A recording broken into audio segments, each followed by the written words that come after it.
Start. So yung gumamit ng whiteboard?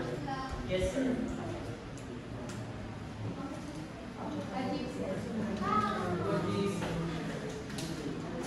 We have 1, 2, 3, 4, and 5. We start from 5.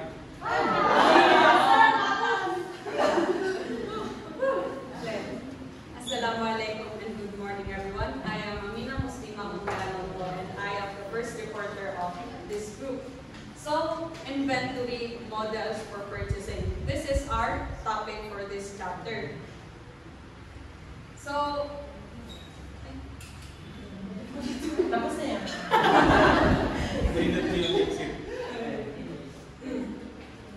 So, ano nga ba ang inventory? We are all familiar with it, di ba?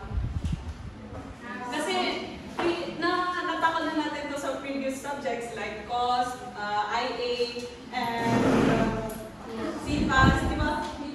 So, BPAR, yes, BPAR, very good, sir. So, ang inventory,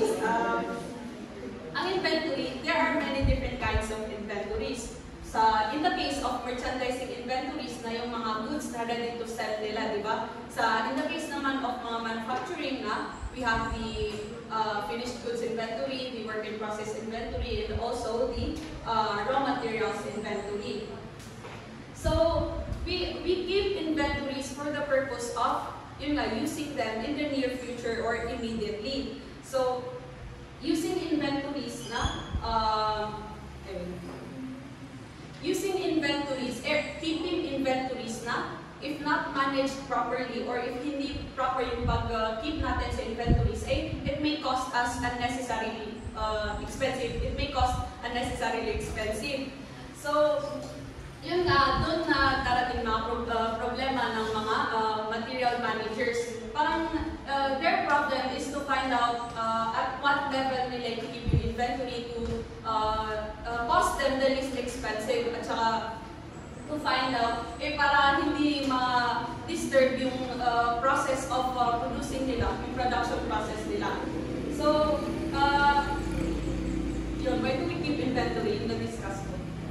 So, purposes of, before we start na, diba, we keep inventory for different purposes, diba? We store them. Pero yung benefits of storing them should always outweigh or should be more than what it costs us to store them. So here are the purposes and costs of inventory. First is the purposes of inventory. Ang first is to facilitate the manufacturing process. So isipin nyo, manufacturing company kayo, tas wala kayong inventory. Anong mangyayari? Ano? Let's speak out. Guys, wala kayong banana cake ko. May sasagot niya. No, Antonin Kaswa, wala kayong inventory. Wala po. Oh, wala. Ikaw wala. So yun ang purpose. Wala na cake. Mamaya. So yun. Yung inventory, yung purpose of keeping the inventory is para hindi ma-delay yung production process. Para tuloy-tuloy siya, tsaka para ready na siya. Like for example, may eggs dyan. Na-ready na tayo mag-bake ng cake kasi may eggs na dyan. Diba? That's the purpose of to facilitate in the manufacturing process. Kasi diba if manufacturing company ka na, if mag-stop na parang unnecessary delay, at saka it will cost us kasi na-delay na yung production process natin. Kaya ready na dyan yung inventory. Next is to take advantage of the abundant supply. So, di ba, napapansin natin na during peak season ng mga bagay-bagay na, di ba, mura sila, then igira out of season na, di ba, pas mura siya. So, we should take, as a manufacturing company, we should take advantage of that. We should take advantage of the abundant supply para mas makatipid tayo sa presyo. Next inflation. So, mapiyahan po mag-stock up tayo sa inventory kasi maganda rin to stock up on inventory instead of investing. For example, instead of investing sa banks kasi if sa bank mo yung pera mo instead of, for example, if yung pera mo is napunta sa bank instead of buying inventory, na sa banko kasi 1 to 6% lang 1 to 6 interest lang in a year ang mabibigyan niya, yung return. Pero sa merchandise or sa inventory, na mas malas o probability, mas bakalas ka niyan i-argo in the future. Kasi as time goes by, mas makalay argo sa mga bagay, di ba? So parang mas beneficial o to, with this one para mag-stock up to hedge against inflation. So next is to beat irregular supply and demand. So irregular supply, napaka-safe tayo as a manufacturing company na dapat na ready to go na yung mga stock natin. Parang all stocked up na siya para hindi tayo maapektuhan ng, for example, naubusan ng stock sa market or ano. So, 5, to enjoy quantity discounts. We are all familiar with discounts. The more you buy, the more discount. Diba? So, yun. Anong tawag doon? Anong tawag doon? Trade discount.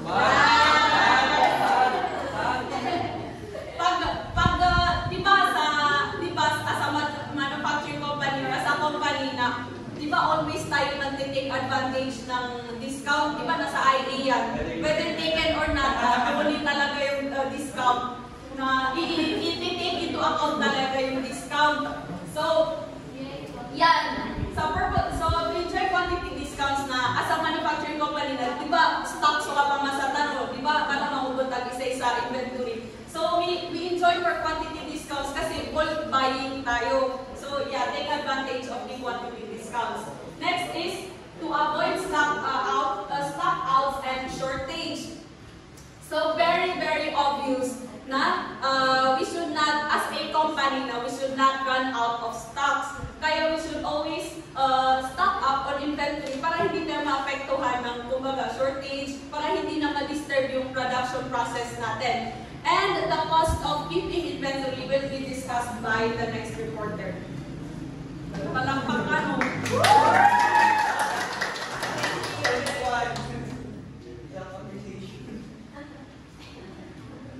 So next is i-discuss kung ano yung mga disadvantages of keeping a maraming inventory. So first is yung opportunity cost. So di ba kung kunyari marami tayong inventory na nasa atin. So parang makaka-use tayo ng more money para sa storage cost natin, which hinders us to maka-save ng money or makalaan ng money para sa mga other opportunities na pwede pa natin mapaglaanan. So next is yung loss due to obsolescence, which is when we are keeping too much inventory, na may chances na hindi natin siya lahat mabebenta. So, pag mag-keep natin yung inventories from longer time, na may chances na hindi siya mabenta kasi hindi na siya pasok sa trend sa next na trends or sa mga upcoming trends. So, next is yung loss due to product determination. So, when we keep many inventories with us, na may chances na may chances na pwede siyang masira or like yung hindi na siya pwedeng magamit or hindi na siya pwedeng mabenta kasi hindi na maganda yung itsura niya or hindi na maganda yung mismong product at saka yung hindi na siya pwedeng magamit or something like that. So next is yung operational cost. So sa operational cost is from when we have too much inventory, na we tend to have other costs such as from storing it, so yung cost din from transporting, at saka yung handling inventory, as well as yung mga labor cost na kasama sa pag-keep natin ng inventory, such as yung mga warehouse personnel na pwede natin kunin or yung mga securities para sa babantayan yung inventory natin. Inventory control techniques. So, first is yung economic order quantity. So, sa economic order quantity, na EOQ is one of the oldest control techniques that you can use. So, yung technique na to is quite simple, but meron siya mga following assumptions. So, first is demand is known and constant. So sa EOQ na yung demand natin is known and constant na siya, and demand it is the need for the item which can be expressed annually and daily or even monthly. So the rate of demand can be constant or sometimes fluctuate. So next is the lead time is known and constant. So the lead time yung lead time is yung time between the placement ng order natin at saka yung time na darating siya. So sa EOQ na yung lead time natin is known. So next is the order arrives in one batch at one point at a time. So pag mag-order tayo, darating siya one batch and one point at a time. So sa EOQ din is there are no quantity discounts na ma-avail natin. Of course, may yung order and handling cost ay yung only relevant cost na mahanap natin sa EOQ. So if yung orders natin na na-place natin siya on time sa atin, na there will be no stock outs or shortage sa mga inventory natin. So next is EOQ application is per item. So yung pag-apply natin ng EOQ is dapat per item. Per item siya. So the EOQ model will be discussed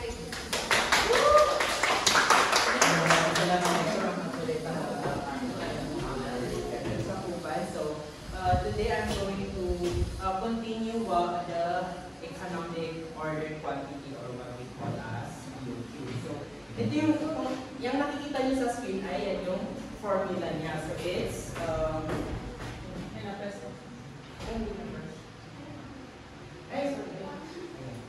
so it's Q asterisk is equal to square root of 2DO over A. So pag makikita ka ng asterisk, it means na optimal siya. So ginamit ko nga ako, yan yung nakaka-buti sa business. So asan ba galing yung formula na yan? So mag-quick MMK muna tayo kung ano yung buhay ng formula na yan. So alam niyo ba yung mga formula ng ordering cost and holding cost? Wala kayo ba? So always yung tatandaan ang total ordering cost is equal to total holding cost. No? So to get that, to get the ordering cost is formula niyan ay DQ times O, which is ordering cost, is equals to Q quantity over 2 times H. So wait lang, maniniwala ba kayo na equal yan? No. Ay? Yes! Okay, papaniwalaan ko kayo. So, always an equal. So, ito cross multiply siya. So, 2 times D times O. 2D O. Di ka ng muffins yun. 2D O. Then, Q times H. Huh? U squared H. Wala kang muffin. So, paano makakancel yung H? Tama, both sides. Tama? So, makakancel na siya. Yay! So, equal na siya sa 2DO. H equals U squared. So, paano matatanggalin naman yung squared?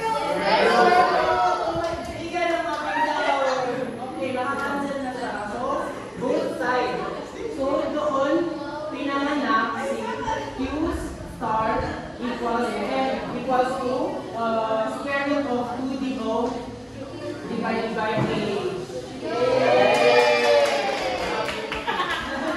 So doon siya, yan yung origin na Q star equals to square root of 2DO H. So meaning na is Q star is the EOQ, the optimal order quantity equals to 2DO constant times 2, then yung B is annual demand, yung O is ordering cost, then yung H is the average annual holding cost per unit. So, okay, so let's skip na sa yun. Nasabi ko na ano yung meaning ng asterisk? Optimal. Bigyan ng mga yun! Okay, so madami pa kasi yung don't worry. At saka isang winner na yung icebreaker. Okay, so let's, kung makikita nyo dyan sa handout, sino may handout? Lahat kayo? Lahat na yung okay. Wow. So kung makikita nyo sa handout nyo, may mga side missions dyan, di ba? Like optimal number of orders maybe na year. Ano yung mga side quests? So yan yung mga side missions ng EOQ, ayan yung mga formula ng kailangan ng business para malaman nila kung example, optimal number of orders maybe na year or ano yung optimal cycle. Kung ano, dyan nila makikita kung ano makakabuti, kung ano yung optimal sa business nila. So, ayan. So, tingnan natin sa letter A, makukuha yung optimal number of orders made in a year is Y stars yung Y asterisk is equal to D over 2 stars. So, ano yung D? Annual demand. Pag small letter yung D? Daily demand. Bigyan lang natin. Okay.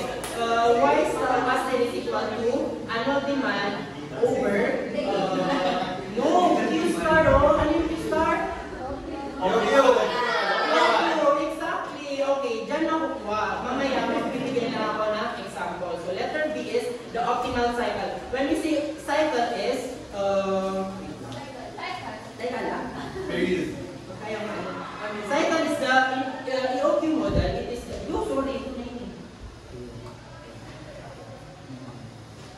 in EOQ model, it is the length of the time the order is consumed or depleted.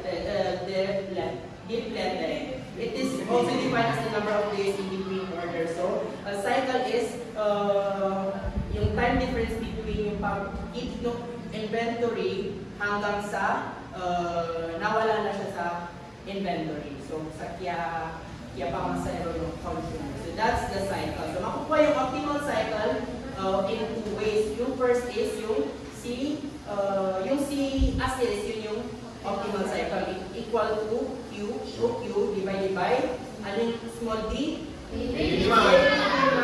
Okay, so EOQ divided by daily demand is equal to optimal cycle. Or, kung you can count tinatamad kang gawin yun, then you can do the second formula, which is WD is equal to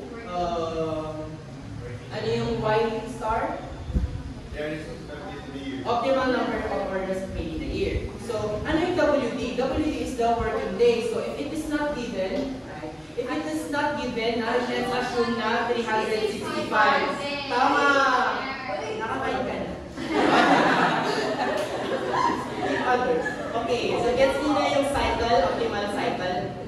Okay, just i-note nyo lang yung word na optimal. Ibig sabihin na yun yung ano yung meaning ng optimal? Okay, basta. Optimal, sa letter D is optimal annual holding cost. So, familiar ba yung formula ng holding cost? Diba? Ngayon! So, ayun siya. So, Q is Q divided by 2 times holding cost. So, doon mo makukuha yung annual holding cost. So, next slide please. Okay. So, letter E is optimal total inventory cost where hindi ba na-skip? Ordering cost? Ayun. Okay, kanina holding cost, no? Yeah. Then, yung optimal, para makuha yung optimal annual ordering cost, familiar din, di ba? Yeah. Ayun. So, D over Q times ordering cost. So, gets na? Yeah. Okay. Mamaya i-apply lang natin yan. So, letter E, optimal inventory cost is ipo-plus mo lang yung annual ordering cost at saka annual holding cost. Okay? So, doon mo makukuha yung total ordering cost. So, ibig sabihin kung D over Q times O plus Q over 2 times H is equals to total cost. Inventory cost. So, F is optimal maximum inventory. Basically, bakit siya equal to EOQ? Kasi yun yung pinaka-maximum, yun yung pinaka-optimal maximum na inventory na kailangan mong i-achieve na since yun yung pinaka-optimal, diba? So, kaya siya equal lang sa EOQ or optimal order quantity. So, optimal average or inventory level is i-divide mo lang yung EOQ into 2. Okay. Which is the beginning inventory and ending inventory, dalawa lang yung class. Okay. And yung sample problem. So, let's say that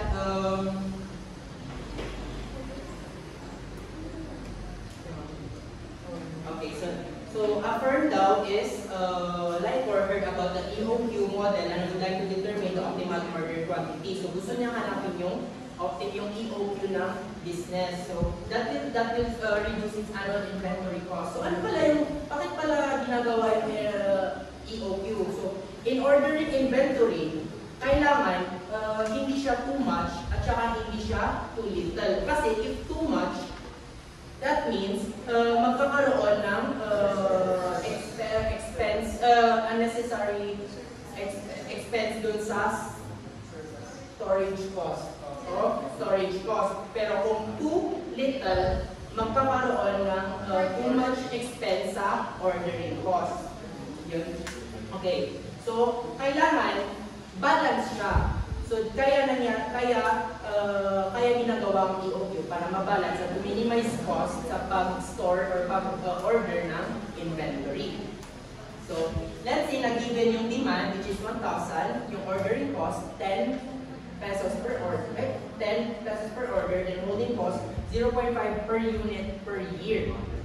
Okay? So, given the formula na Q asterisk is equal to square root of PDO divided by H na, diba given na yung, ano yung given dyan? Yung demand. Yung demand. Basta nilalagay dito sa D. Ano pa yung dyan? Given. Ordering cost, which is 10. Teka, look.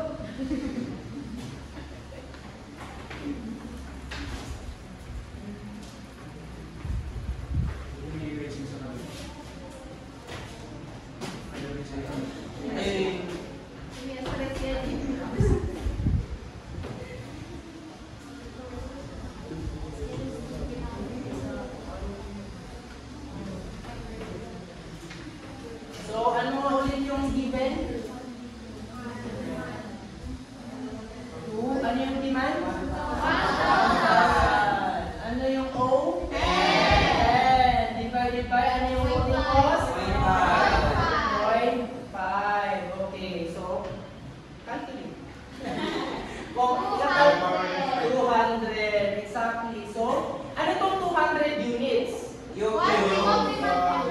Ito yung optimal na kailangan i-order ng business para hindi siya too much at saka hindi siya too little. So, ito na yung pinaka-balance na kailangan i-order ng business.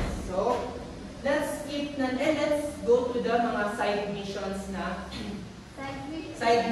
ng EOQ. So, paano makukuha yung optimal number of orders made in a year? Demand.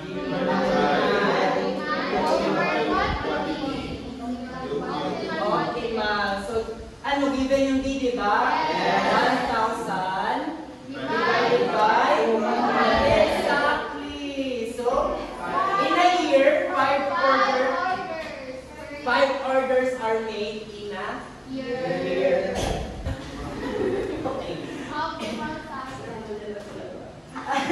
Okay, C is, ano C? Optimal cycle. Exactly, cycle. Paano nakukuha yung cycle? Working days. Divided by optimal days. Okay. So, ano yung WD? Working days. I mean,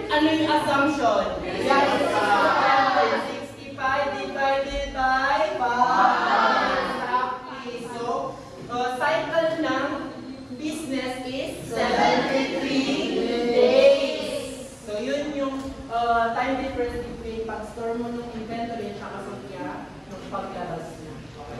So, EOC asterisk. Ano yung EOC asterisk? Ano yung formula?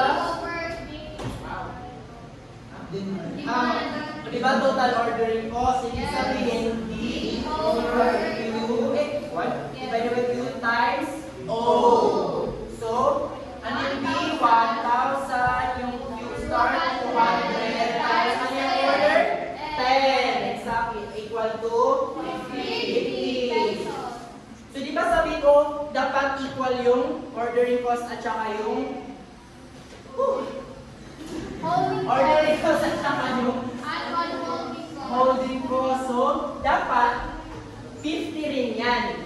Diba? So, pag hindi yan equal, ibig sabihin, mali yung solution nyo. So, paano makukuha? QD, Q over 2 times H. Ano yung Q?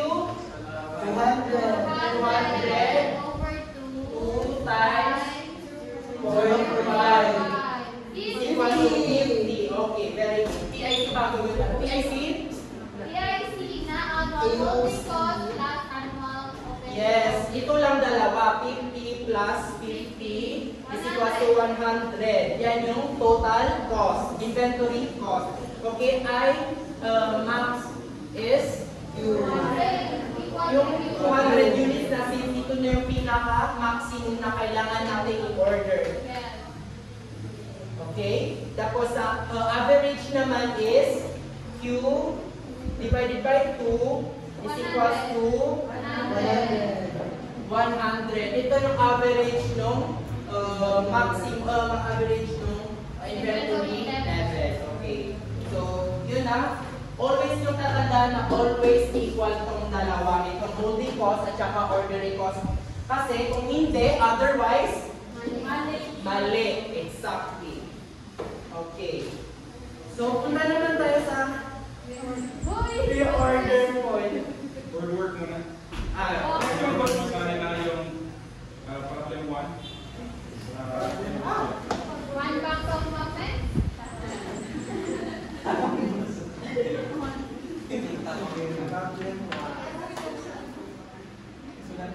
Problem one, sir? Hindi ka sali yung reorder point. Anong oras na? Sir, icebreaker.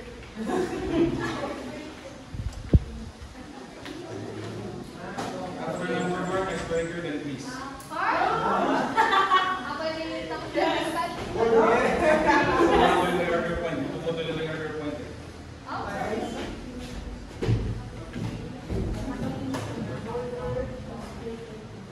Hindi ka rin ang isa kung sino gusto mo mag-go. Uy! Sorry ka ako siya ako ng muffins. Sa pag-volunteer na tumakan.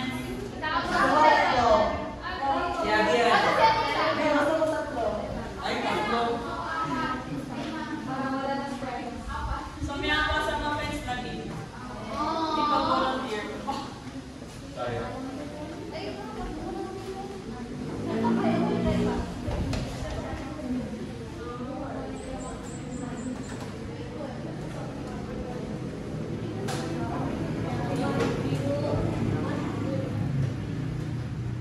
Hindi ka sali hindi na-discuss ha. For the order point, that's how you want to do this one analysis.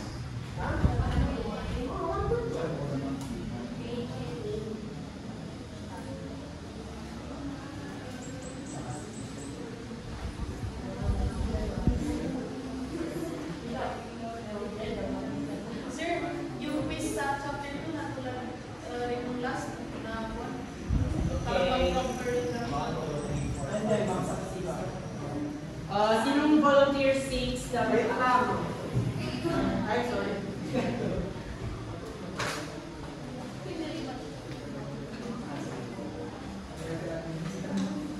Sir, may attendance kayo, sir. Sorry. Doon kami napili. Wala kayo pipili? Wala namin stop ko. O kami pipili? Sige. Sir, Ikaw na lang, sir. Ay! May number! January 2.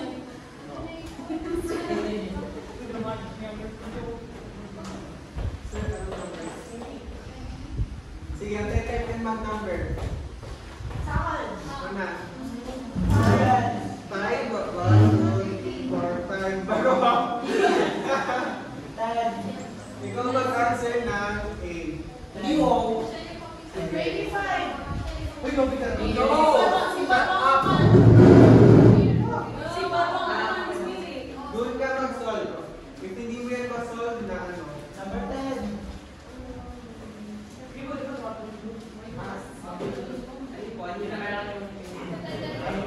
Ano? No. I mean, yes. Pero let's try to solve it. Ano? So, I mean, yung order na. Para iba na more than one yung solve nito. Diba?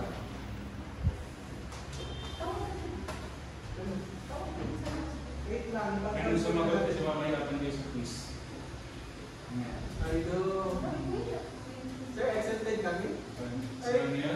Yes, sir. Yay! Yay!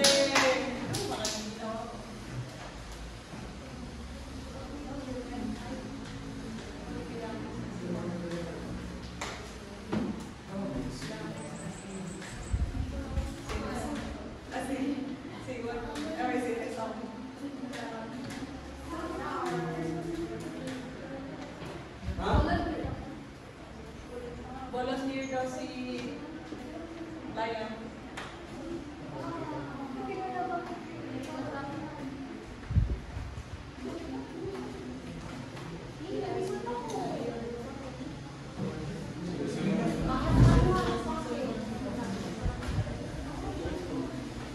Explain. Pwede nag-explain ng survey, tawag na sa Sakol. Sige, Lion. Ano so may pandisip? Una sa makin. Sir, may assignments by like that? Wait lang ako ah. 16, ate 16. 16.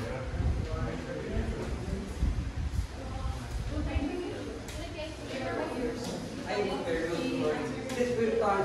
Nessa. Okay.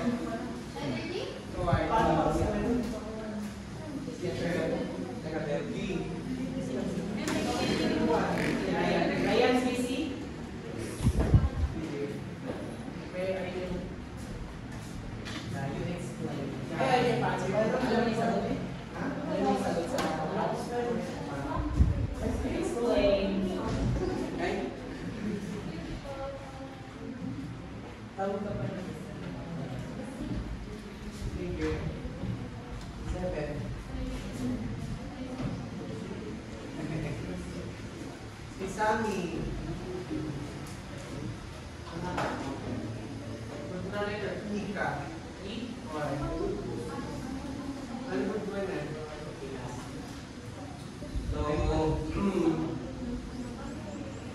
So, ang first na requirement is hanapin natin yung optimal color quantity, then i-substitute lang natin yung mga kalan sa substitute. Yung annual demand natin, yung holding cost, at yung holding cost per unit natin. Yung annual demand natin is 25,000, yung holding cost natin is 100, and per unit natin is 0.05. Then we will arrive to the answer na 10,000 units. Yay, correct. Go.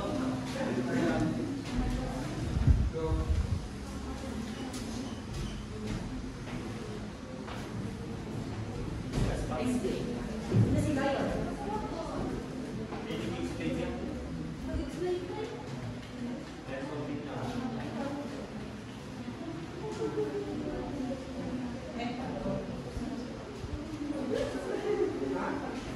Yeah.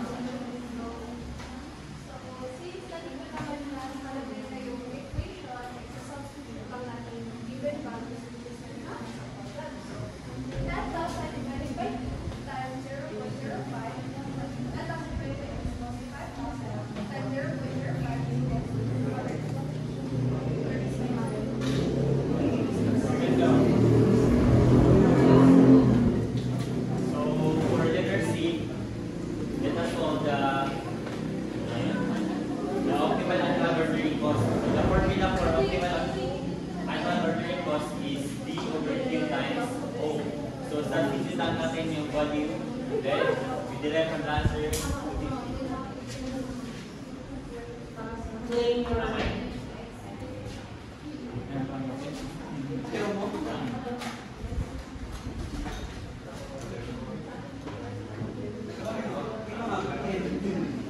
So, next is yung total inventory cost.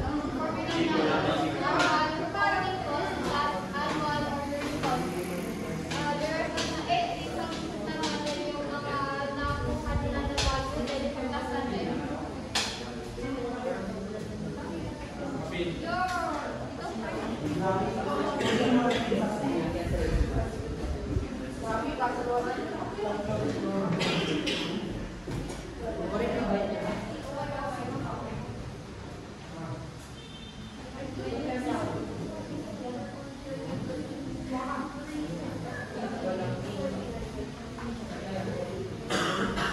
Hindi sa amin. Ano ka naman, sir?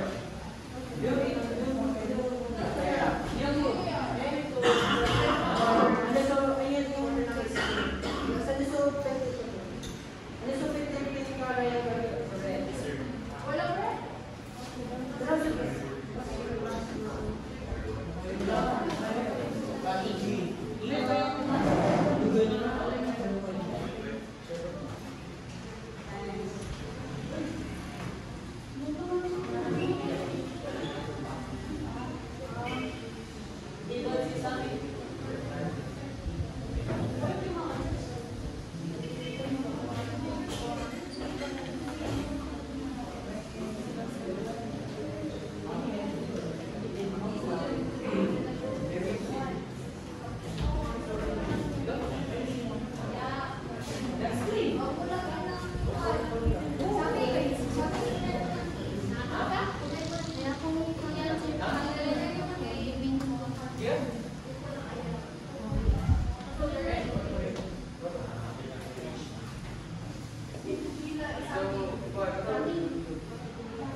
Just do the formula.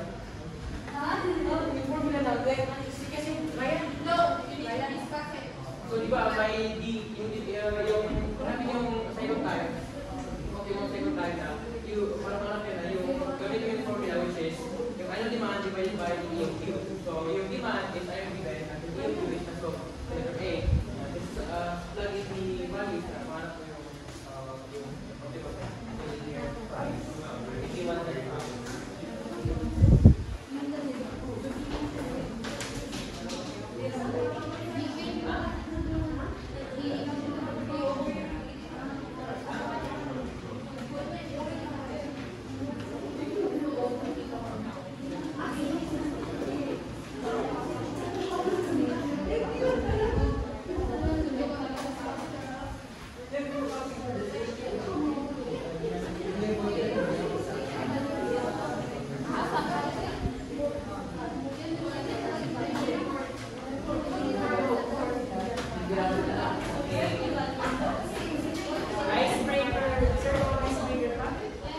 Gusto niyo na yun o basta lang yun, sir?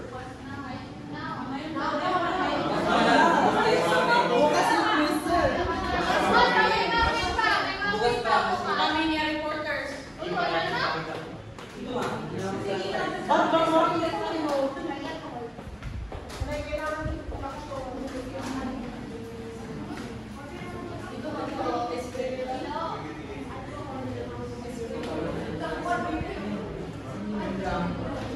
Bukas mo lang. Bukas mo lang yung icebreaker.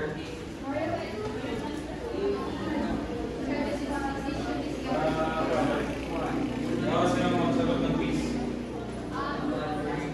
go please. Sir, may tanong ko yung isa May tanong na? yung about yung dito sa formula natin, hindi ba may consideration?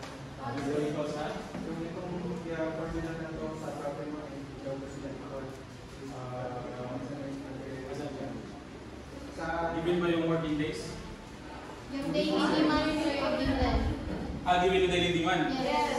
So basically, pag i-divide na yung annual demand by 365 days, parehas pa sa daily demand. Hindi Okay? sir. Okay ba yun? 146. So baka nag-assume siya ng ibang number of days. So, parang i-premise pa si Gerard na ito ang answer. Kasi ng annual demand. Ano saan dyan? Annual demand is Ano saan yung daily demand? So, So, hindi mo siya problem, sir, na 100? Yes, sir. So, paano nakuha yan? I-calculate na. 25,000 divided by 100. Ilang days yan? 250 days, sir. 50 days? Yes. Kung nalasan ko na tanong days, 14 days. So, ibig sabihin ang working days na ginamit na is not 365 but 250 days.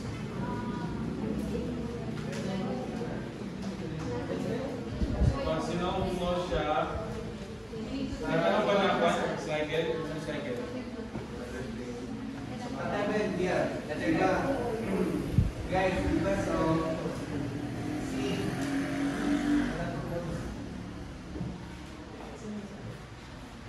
parang, kasi na, if you can derive both formulas na meaning na sila actually. So, meaning na dito, maginamit niya na working days and activity, which is correct kasi kahit mo na nila dito na makukuha nyo. Diba, C is equal to Q over D. Then sa ito na optimal and then equal rin na sa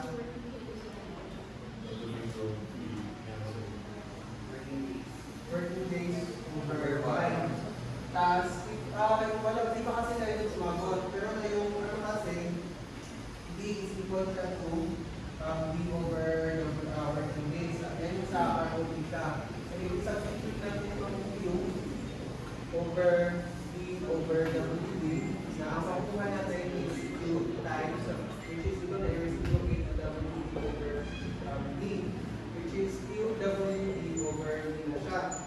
And then, di ba Y is equal to DQ? Kasi na dito sa formula na yung Y na sa baba. Bali, if you reciprocate mo to, gawin mo itong 2 over D, ang magiging ko na is 1 over Y. Which is, if times mo dito sa, itanin mo itong D na magiging WD over Y siya, which is equal to 1. I-derive din lang. I-derive lang. So, if pwede silang i-derive na mathematically equal talaga. Yeah.